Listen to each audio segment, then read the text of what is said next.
The 16th letter of Urdu alphabet is Z. Z. Z. It sounds as Z in zoo. It is a non-connector. It means if a letter comes after it, it is not connected to it. It is written separately. Let's take an example. Bazaar. Bay plus alif plus Z plus alif plus Re. Bay alif is Ba because alif is also non-connector, so no letter is connected to it. After it comes Z.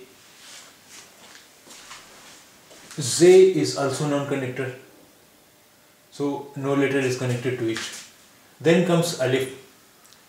Alif is also a non-connector, so no letter is connected to it. Then comes Re. Bazaar. Bazaar. Bazaar means bazaar, market. Let's take another example. Jaza. Jim zabar ja, Z, alif. Jaza. Jim is connected to Z and Z is not non-connector, so no letter is connected to it after Z. After Z is letter alif,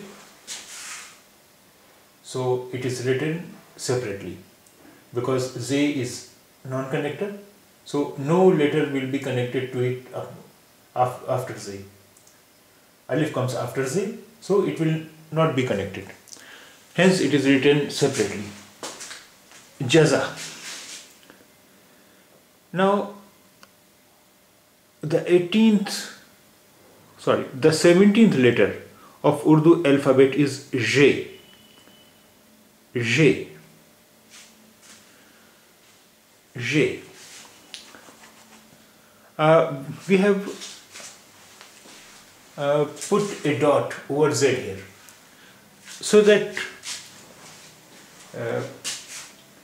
it could be distinguished from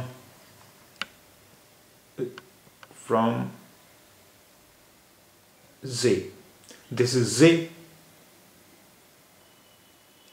and we have used Z to represent the sound, and this is J. So we have put a dot over Z so as to mark a difference between Z and J. So this is J. J, it sounds as S in television. Television. Television. Here this S is pronounced as J. J. Television. Television. So this is J sound. In Urdu, only few words have this letter. Since you have not learned many alphabets, so at this stage we cannot write more words with J. So we will do it later on when we have learned more alphabets. Thank you.